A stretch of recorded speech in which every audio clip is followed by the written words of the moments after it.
Magandang araw mga kapadyak. Ako po si Ed. Welcome sa akin channel. Bike check po ulit tayo. Tingnan natin kung ano ang piyesa, kung ano ang meron dito sa bago kong laruan.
Kung nakatutok ka sa akin channel, mapapansin mo meron akong ilang binago sa bike na ito. So previous niyan naglabas ako ng konting teaser para sa bike na ito. So may mga pagbabago, mainly yung sa kanyang pedals at sa kanyang handlebar.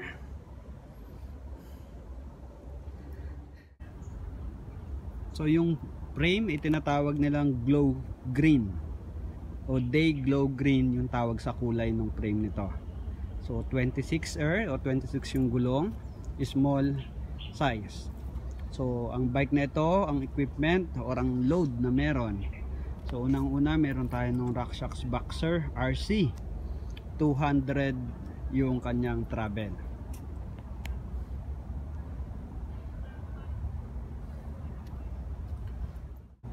So ang shock na ito, itong Boxer ay isang direct mount. So ang nakalagay dito ang equipped na stem ay Thomson Elite or Elite direct mount. So with 6-pack handlebar na 750 yung haba. Same way pagdating sa kanyang seat post, Thomson Elite din ang nakalagay. So 31.6 yung sukat nito at may haba ng 430 mm.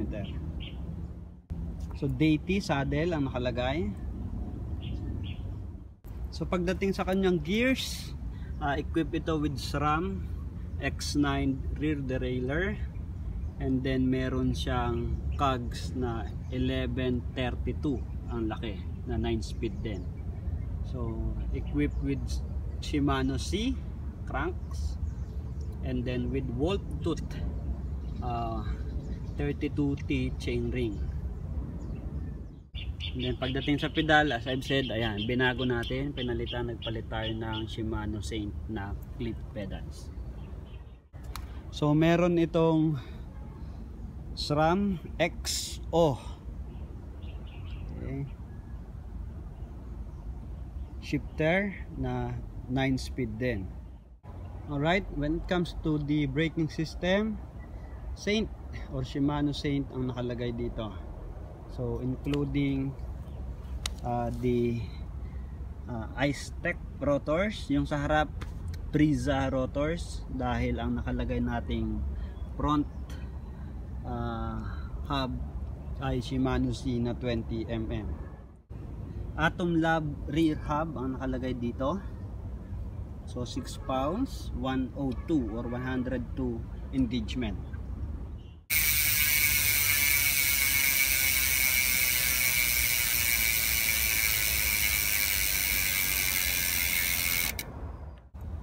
So ang wheel set nito ay 26R or 26 inches.